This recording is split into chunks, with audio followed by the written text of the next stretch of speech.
నమస్తే బోసుకుమరి.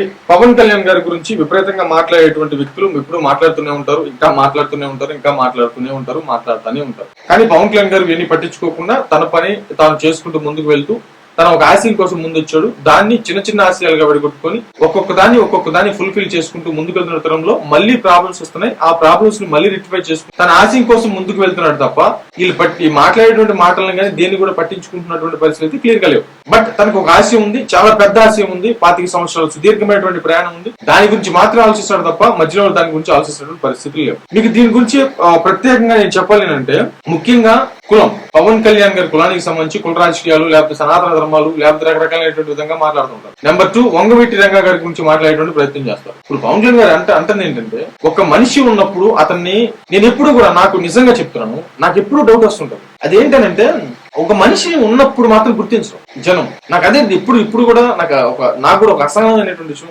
ఇప్పుడు చిరాకేసేటువంటి విషయం ఏంటంటే నాకు ఇప్పుడు అంబేద్కర్ గారు ఉన్నారు. అంబేద్కర్ రాజ్యాంగం రాశారు, భయంకరంగా ఉంటారు. నేను ఇటీవల ఆయన జయంతి అనుకుంటాను, అసలు విపరీతంగా ట్రాక్టర్లు పెట్టి ఆయన ఫోటో పెట్టి విపరీతంగా టపాసులు గాలి చేస్తూ డాన్స్ ప్రోగ్రాంలు పెట్టి విపరీతంగా హంగామా చేశారు ఇటీవల.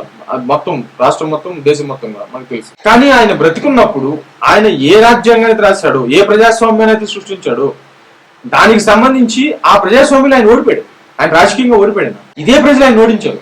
ఇప్పుడు ఆయన చనిపోయిన తర్వాత ఇప్పుడు ఆయన్ని కటౌట్లు పెట్టేస్తారు, విగ్రహాలు పెట్టేస్తారు, మాది అంబేద్కర్ యూత్ అంటారు, ఆ టీం అంటారు, ఈ టీం అంటారు, నానా హంగామా చేసేస్తారు. అలాగే ఒక మనిషి బ్రతికున్నప్పుడు మాత్రం అతను ఏంటి, అతని పరిస్థితి ఏంటని ఎవరు గమనించరు, అసలు పట్టించుకోరు. అసలు మనకి ఏంటి అనేటువంటి ఇదే విషయాన్ని ప్రతిసారి చెప్తుంటారు పవన్ కళ్యాణ్ గారి విషయంలో. పవన్ కళ్యాణ్ గారి లాంటి నాయకులు మన జనరేషన్ లో దొరకటం మన అదృష్టం. బట్ ఇది చాలా సగర్వంగా చెప్తాను, ఏదో ఆయన అంటే ఇష్టం అని ఇంకోటి చెప్పట్లా. అలాంటి నాయకులు దొరకటం అనేది అసాధ్యమైనటువంటి పని. ఇలాంటి కలియుగంలో అలాంటి సత్యవంతమైనటువంటి విధానం. కాకపోతే చిన్న చిన్న పొరపాట్లు జరిగి ఉండొచ్చు కాక. మీరు అర్థం చేసుకోండి, ఈ వీడియోలో నేను ఏం చెప్తున్నానో క్లియర్ అర్థం చేసుకోండి. ఏంటంటే ఇప్పుడు మీకు ఎగ్జాంపుల్ చెప్తాను. మొట్టమొదటిగా పార్టీ పెట్టాడు అంటే కొంచెం ఓకే, సందర్భం వచ్చింది కాబట్టి క్లియర్ గా మాట్లాడుకున్నాం. దీనికి సంబంధించి ఓపుకున్నటువంటి వాళ్ళు ఖచ్చితంగా వినండి. లేదు ఇది కొంతమంది ఖచ్చితంగా తెలియాలంటే షేర్ చేయండి. నేను క్లియర్ గా చెప్తున్నాను. ఆయన పార్టీ పెట్టాడు. పార్టీ పెట్టినటువంటి తరుణంలో డైరెక్ట్ గా పోటీ చేయకుండా నువ్వు ఎందుకు మద్దతు ఇచ్చావు చంద్రబాబు నాయుడు గారికి అని చెప్పేసి మాట్లాడచ్చు.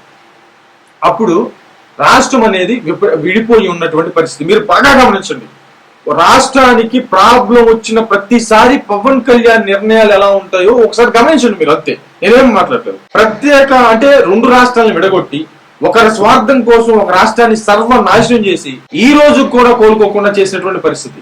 ఈ రోజు కూడా ఏ విషయంలో మనం ఇన్ని దశాబ్దం దాటిపోయిన తర్వాత కూడా ఏ విషయంలో మనం బాధపడుతున్నాం?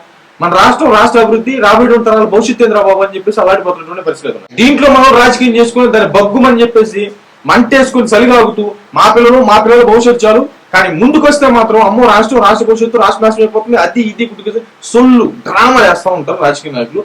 కానీ ఈ దశాబ్దంలో ఏం బీకారా అంటే ఏమీ బీకలేదు. టోటల్ అమరావతి అట్లాగే ఉండిపోయినటువంటి పరిస్థితి. అప్పుడు 2 రాష్ట్రాలు విడిపోయిన తర్వాత అప్పుడు ఎంత క్లిష్టమైనటువంటి పరిస్థితిలో ఉన్న ఆంధ్రప్రదేశ్ గుర్తుంది కదా.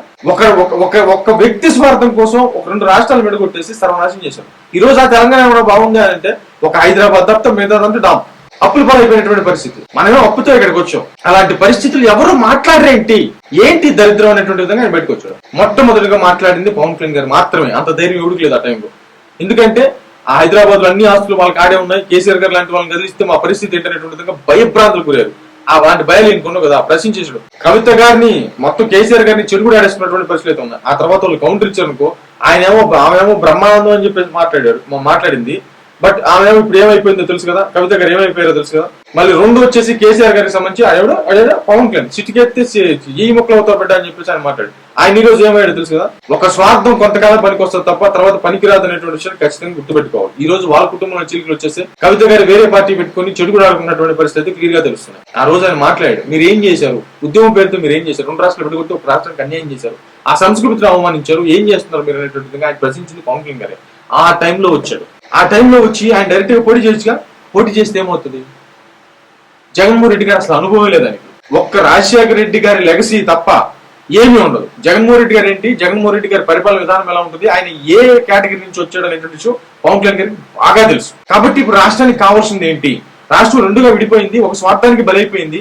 ఇప్పుడు రాష్ట్రం అప్పులు నెత్తిన పెట్టుకుని ఇక్కడికి వచ్చింది. అసలు ఎలా డెవలప్ అవుతుంది, రాబోయేటువంటి తర్వాత భవిష్యత్తు ఏంటి, అసలు ఆంధ్రప్రదేశ్ ప్రజల భవిష్యత్తు ఏంటి అనేటువంటి ఒక భయాందోళన ఆయన పార్టీ పెట్టాడు. పెట్టి రాజకీయంగా అనుభవం కలిగినటువంటి వ్యక్తి ఖచ్చితంగా ఉండాలి. ఈ టైంలో కుంటుపడిపోయినటువంటి ఆంధ్రప్రదేశ్ ని కొంచెం లేపి నడిపించాల్సినటువంటి బాధ్యత ఖచ్చితంగా ప్రతి ఒక్కరి మీద ఉంది. ఈ టైంలో చంద్రబాబు నాయుడు గారు రాజకీయంగా తీసేసి ఖచ్చితంగా ఆంధ్ర రాష్ట్రం గురించి ఖచ్చితంగా ఆయన అనుభవం ఉపయోగపడాలనేటువంటి ఒకే ఒక్క ఉద్దేశంతో తన స్వార్థాన్ని పక్కన పెట్టేసి మామూలుగా ఓట్లు చేల్చొచ్చు, ఆ తర్వాత కొన్ని సీట్లు వస్తే డిమాండ్ చేసుకోవచ్చు, పదవులు నాకు ఇన్ని పదవులు కావాలని డిమాండ్ చేసుకోవచ్చు. కానీ బేషరతుగా ఆయనకి మద్దతు ప్రకటించినటువంటి పరిస్థితి రాష్ట్రం కోసం. అంటే నేను చెప్పుకుంటూ పోతే చాలా పెద్ద బిడి అయిపోతుంది వాస్తవంగా చెప్పాలంటే. అలాగే ఇప్పుడు మీటింగ్ లో కూడా నేను చెప్తా ఉంటే ఇంకా చాలా అవుతుంది. ఇప్పుడు మీటింగ్ లో కూడా ఇప్పుడు వంగవీటి రంగా గారు ఉన్నారు. వంగవీటి రంగా గారు ఆయన బ్రతుకున్నప్పుడు ఏమో ఎవరు పట్టించుకోలేదు. అదేంటండి నాకు అర్థం కాదు. ఆయన ఒక మీటింగ్ పెడితే ఏదో ఇప్పుడు మీకు ఒక చెప్పాలంటే కోటేశ్వర ప్రసాద్ గారు చనిపోయారు. ఆయన హోమ్ మినిస్టర్ గా ఉన్నటువంటి టైంలో ఏదో ఒక సమస్య కోసం విజయవాడలో ఆయన వచ్చి రోడ్డు మీద నుంచుంటే అసలు రోడ్లు బ్లాక్ అయిపోయినాయి అంట. అంటే అసలు కనీసం ఇసుకేస్తే రావాలన్నటువంటి జనం చూసారా, అట్లా మొత్తం కదిలొచ్చేసింది. అంత పవర్ఫుల్ లీడరు వంగవీటి రంగా గారు. మరి అలాంటి వ్యక్తి జస్ట్ వేరే వ్యక్తి వచ్చి తుపాకీతో పేల్చడం గెలిచడం దూరం నుంచి ఏదైనా కాల్చేయడం అట్ట కాదు, దగ్గరకు వచ్చి నరికి చంపారు. అంటే ఒక మనిషికి ఇంత మంది ఉన్నారు కానీ బతుకున్నప్పుడు ఆయన్ని పట్టించుకునేటువంటి వ్యక్తులు లేరు. మరి ఇప్పుడేమో కులంలోకి వచ్చిన తర్వాత తమ స్వార్థాల కోసం తాము మాట్లాడుతూ ఉంటారు, కానీ ఎవరు కూడా ముందుకు నడిపించేటువంటి ప్రయత్నం చేయరు అనేటువంటి విధంగా ఆయన మాట్లాడటం అనేది అందరిని ఆలోచింపజేసేటువంటి విధంగా ఉంది. ఇది మాత్రం క్లియర్ గా గుర్తుపెట్టుకోండి. ఇది ఈ సబ్జెక్ట్ అయిపోతే ఇంకా రెండో దానికి వెళ్తే, అంటే నేను ఎక్కడాకాను ఆయన పార్టీ ఏ టైంలో పెట్టాడు అనేటువంటి విషయానికి సంబంధించి అది అయిపోయింది. రెండోది 2019లో సింగిల్ గా పోటీ చేశాడు, మద్దతు ఇచ్చాడు కదా, తర్వాత సింగిల్ గా పోటీ చేశాడు. సింగిల్ గా పోటీ చేసిన తర్వాత ఆ పోటీ చేసే క్రమంలో ఏ పార్టీకి సంబంధించిన ఆ పార్టీ చెడుగుడు ఆడేసుకున్నారు. ఆయన కుటుంబ సభ్యులు కానీ లేకపోతే మీడియాలో ఉపయోగించి వాళ్ళ శక్తులు ఉపయోగించి డబ్బులు ఉపయోగించి ప్రయత్నంగా ఆయన ఇబ్బంది పెట్టిన ప్రయత్నం చేశారు. సింగిల్ గా పోటీ చేశాడు. సింగిల్ గా పోటీ చేస్తే కనీసం 2 చోట్ల ఆయన్ని కూడా గెలిపించినటువంటి పరిస్థితులు లేవు. ఒక్క ఎమ్మెల్యే గెలిస్తే ఆయన కూడా వేరే పార్టీకి గెలిపినటువంటి పరిస్థితులు అయితే ఉన్నాయి. అయిపోయిన తర్వాత సరే నార్మల్గా వెళ్ళిపోదాం, నుంచుందాం, మనం పారిపోవద్దు, మనం చేసుకుంటూ ముందుకు వెళ్తున్నటువంటి తరంలో రాష్ట్రంలో జరిగినటువంటి పరిస్థితులు ఏంటి? ఇప్పుడు మామూలుగా పవన్ కళ్యాణ్ గారి కుటుంబ సభ్యుల్ని వదల, ఆడవాళ్ళతో సహా వదల, విపరీతంగా తిట్టేసారు. చిన్న బిడ్డలను కూడా వదల, చంద్రబాబు నాయుడు గారిని వదల, వాళ్ళకి ఉన్నటువంటి ఇంట్లో ఉన్నటువంటి ఆడవాళ్ళని వదల. సరే ప్రత్యర్థులు కదా వాళ్ళనే వదలలేదు అని అనుకుందాం. చివరికి జగన్మోహన్ రెడ్డి గారి ఇంట్లో ఉన్నటువంటి ఆడవాళ్ళని కూడా వదల, ఆయనే వదల. షర్మిల గారిని ఎంత దారుణంగా అవమానించారో, ఎన్ని పచ్చిబుద్ధులు తిట్టారో. అంటే ఒక రకంగా చెప్పాలంటే ఏ కుటుంబంలో ఉన్నటువంటి ఆడవాళ్ళని ఎవరిని వదలలేదు, విపరీతంగా అవమానించారు ప్రతి ఒక్కరిని. ఇక పరిపాలన గురించి దాని గురించి చెప్పుకుంటూ పోతే తలనొప్పి ఉంటుంది అసలు వాస్తవంగా చెప్పాలంటే. అంత భయంకరం ఎప్పుడు చెప్పుకుంటూనే ఉంటాం. ఒక ఎస్సీల మీదే ఎస్సీ అట్రాసిటీ కేసు పెట్టినటువంటి దరిద్రం మనం ఖచ్చితంగా అక్కడే చూసాం. బూత్ రాజకీయాలు, పచ్చి బూతులు తిట్టారు రాజకీయ నాయకులు, బెదిరింపులు, ఏ చేస్తామని చెప్పేసి ప్రశ్నిస్తే కొట్టడం, జైల్లో పెట్టడం. ఇప్పుడు ఏదో జరిగిపోతుందని చెప్పేసి అందరు గగ్గోలు పెడుతున్నారు కానీ కొంతమంది మాట్లాడుతున్నారు. కానీ అసలు జగన్మోహన్ రెడ్డి గారి హయాంలో డోర్ డెలివరీ జరిగినాయి కదా శవాలు. అసలు మాట్లాడుకుంటూ పోతే అది అంతం ఉండనటువంటి విధానం. ప్లస్ రాజధాని సర్వనాశనం అయిపోయింది. సరే ఇవన్నీ ఒక ఎత్తు, రాజధాని సర్వనాశనం అయిపోయింది, చెల్ల చెట్లు పెరిగిపోయింది, అసలు రాజధాని పెరగట్లేదు, అసలు ఏమైపోతుందో అర్థం కానటువంటి పరిస్థితి. ప్లస్ అది కూడా కాకుండా అటు సరే జగన్మోహన్ రెడ్డి పరిపాలన చేసుకుంటూ ముందుకు వెళ్తారంటే ఈయన ముందు వెనకాల వచ్చేసేవాడు, ఆయన పార్టీ ఆయన చేసుకుంటూ ముందుకు వెళ్ళేవాడు. ఆయన సినిమాలో ఆయన పార్టీని బలోపేతం చేసుకుని ముందుకు వెళ్ళాడు. 5 సంవత్సరాల సుదీర్ఘ ప్రయాణం, అప్పట్లో ఏదైనా ప్రజలు అవకాశం ఇస్తే చూద్దామని చెప్పేసి ఆయన వచ్చేసేవాడు. కానీ పవన్ కళ్యాణ్ గారిని వయసు ఓట్లు ఇబ్బంది పెట్టినటువంటి తీరు చూడండి, డైరెక్ట్ గా చంద్రబాబు నాయుడు గారిని అరెస్ట్ చేసి జైల్లో పెట్టినటువంటి తీరు చూడండి. అంటే ఇంక ఇలాగే వదిలేస్తే ఇక ముందు రోజుల్లో కనీసం ప్రశ్నించేటువంటి వ్యక్తి అన్నా ఉంటాడు ఆంధ్రప్రదేశ్ లో. ఆ భయానికి లోనైపోయిన తర్వాత విపత్కరమైనటువంటి పరిస్థితి వచ్చింది. ఇప్పుడు ఆయన చెప్పినటువంటి వర్షం మీకు తెలుసు కదా, విపత్కరమైనటువంటి పరిస్థితి వచ్చేసింది. ఆ పరిస్థితి వచ్చినప్పుడు ఏం చేయాలి? అప్పటికీ కూడా తన స్వార్థాన్ని చూసుకోవాలా. బీజేపీ పార్టీ ఎంత ఆంధ్రప్రదేశ్ లో, సరే మొత్తం దేశం మొత్తం ఉండొచ్చు కాక, ఆంధ్రప్రదేశ్ లో బీజేపీ పార్టీ ఎంత, లెక్క ఎంత, ఎన్ని ఓట్లు ఉన్నాయి ఏంటి? 0.5 కూడా లేవు అసలు, అంత పర్సెంటేజ్ కూడా ఓటింగ్ లేదు ఇక్కడ. కానీ అలాంటి వాళ్ళకి ఎన్ని సీట్లు వచ్చినాయి చూడండి. కాబట్టి వాళ్ళ కోసం కూడా ఆయన సీట్లు తగ్గించుకున్నారు. ఎలాగైనా సరే రాష్ట్రాన్ని కాపాడుకోవాలి, ఎలాగైనా సరే రాష్ట్రానికి రాజధాని ఉండాలి. రాజధాని అంటే ఏమనుకుంటున్నారు ఏమో తెలియదు, ఇది పెద్ద సబ్జెక్టు. మనకి మన ఆంధ్రప్రదేశ్ సంపద ఎలా వస్తుంది చెప్పండి, ఎవరికైనా తెలుసా? మామూలుగా మనకు మత్స్య సంపద నుంచి ఎక్కువగా మనీ వస్తాయి. ఈ ఎక్స్పోర్ట్ అంటే మనకు పోర్ట్లు ఉన్నాయి కదా, ఈ ఎగుమతులకు సంబంధించి వచ్చినటువంటి ట్యాక్స్లు కావచ్చు, మనకు ప్రధానమైనటువంటి ఆదాయం. ఈ తెలంగాణకు లేవు. మళ్ళీ తెలంగాణకు ఉన్నది ఏంటి? ఐటీ, సాఫ్ట్వేర్ పరిశ్రమలు, ఇవన్నీ ఎక్కువ. అది రాజధాని మనం నిర్మించుకొని వీటి కానీ మనం తెచ్చుకుంటే భారతదేశంలో టాప్ 3 ప్లేస్ లో ఆంధ్రప్రదేశ్ ఉంటది. ఒక్క 10 సంవత్సరాలు కష్టపడితే చాలు ఆంధ్రప్రదేశ్ భారతదేశంలో నెంబర్ 1 ప్లేస్ లో ఉంటది. ఆ 10 సంవత్సరాలు కష్టపడిపోయి రాజధాని మనం నిర్మించుకోలేకపోతే ఎప్పటికీ కూడా ఈ రాష్ట్రం ఎదగదు. సంక్షేమ పథకాలకి ఇది నువ్వు ఆ పని చేయి, ఈ డబ్బులు ఎత్తా, ఈ పని చేయి, ఆ డబ్బులు ఎత్తా, ఇట్లా ఇచ్చుకుంటూ కూర్చొని రాజకీయం చేసుకోవడం తప్ప ఈ రాష్ట్రం ఎప్పటికీ ఎదగదు. ఈ విషయం పవన్ కళ్యాణ్ గారికి బాగా తెలుసు, సర్వనాశనం చేసి పెట్టారని. కాబట్టి ఇట్లా కాదు అంటే అసలు కనీసం ప్రతిపక్ష నాయకులకి రక్షణ లేదు, ఆడవాళ్ళకి రక్షణ లేదు, కనీసం రాష్ట్రానికి రక్షణ లేదు. ఏం చేయాలో అర్థం కానటువంటి భయమైనటువంటి పరిస్థితుల్లో పవన్ కళ్యాణ్ గారి రాష్ట్రం రక్షించుకోవడం స్వయంగా వెళ్ళి చంద్రబాబు నాయుడు గారితో పొత్తు ప్రకటించారు. వాళ్ళు కూడా వచ్చారు, ఓకే పొత్తు కలుపుకున్నారు, ఒకరికి వెళ్ళి బాగా విజయం సాధించినటువంటి పరిస్థితులు అయితే ఉన్నాయి. అంటే రాష్ట్రానికి ప్రాబ్లం వచ్చిన ప్రతిసారి కూడా పవన్ కళ్యాణ్ గారు తనను తగ్గించుకుని తన గురించి ఎప్పుడూ ఆలోచించలేదు. ఈ విషయానికి విజయ్ గారికి కంపారిజన్ ఏంటంటే నాకు అర్థం కాదు. ఎంత దారుణమైనటువంటి విషయం ఇది.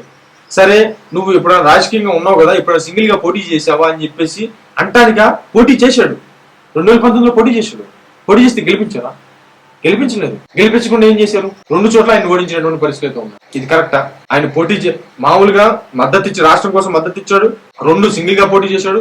ఆ తర్వాత రాష్ట్రం కోసం మళ్ళీ పొత్తు పెట్టుకుని ఎన్డీఏ తోటి ముందుకు వెళ్ళినటువంటి పరిస్థితి. ఈ రోజు అక్కడి నుంచి విపరీతంగా నిధులు వస్తున్నాయన్న, రాష్ట్రంలో ఇంత అభివృద్ధి జరుగుతుందన్న కారణం పవన్ కళ్యాణ్ గారే కదా.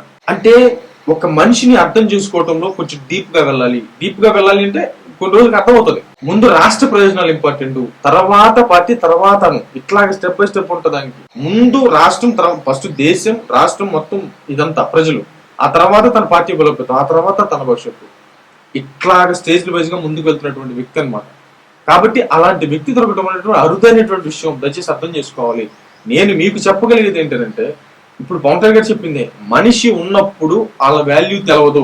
ఆయనకి ఏం అవసరం చెప్పండి, ఇంక చెప్పుకుంటూ పోతే వెళ్ళిపోతా ఉంటది. ఆయనకి ఏం అవసరం చెప్పండి. నేను అనేది ఏంటంటే ఎట్టి పరిస్థితుల్లో కూడా అలాంటి నాయకుని వదులుకోకూడదు. ఆ నాయకుడిని రక్షించుకున్నప్పుడు, ఆ నాయకుడిని నిలబెట్టుకున్నప్పుడు మనం ముందు రోజుల్లో అద్భుతాలు చూడొచ్చు. ఇంతకు ముందు పడినటువంటి కష్టం అంతా ఒక ఎత్తు, ఇప్పుడు జన సైనికులు పడాల్సినటువంటి కష్టం ఒక ఎత్తు. ఎందుకంటే ఇంతకు ముందు అంటే సింగిల్ గా ఉండేవాళ్ళు, ఏదైనా విమర్శ వస్తే చేసుకుంటూ వెళ్ళిపోవాలి.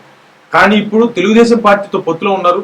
గ్రౌండ్ లెవెల్లో తెలుగుదేశం పార్టీ తరపు కూడా ప్రాబ్లమ్స్ ఉంటాయి. వాటన్నిటిని ఓర్చుకుంటూ నేర్చుకుంటూ పవన్ కళ్యాణ్ గారు ఏ విధంగా అయితే ముందుకు తీసుకెళ్లాడో అలాగే నియోజకవర్గాల్లో కూడా పార్టీని ముందుకు తీసుకెళ్లాల్సిన అవసరం ఉంది. సాధించుకోవాలి, తద్వారా రాష్ట్ర ప్రయోజనాల్ని ముందుకు తీసుకెళ్లాల్సిన బాధ్యత ఉంది అనేది జనసేన పార్టీకి సంబంధించిన జనసేన అధినేత పవన్ కళ్యాణ్ గారి ఆయన బాధ, ఆయన ఆవేదన. మరేమైతే చూద్దాం.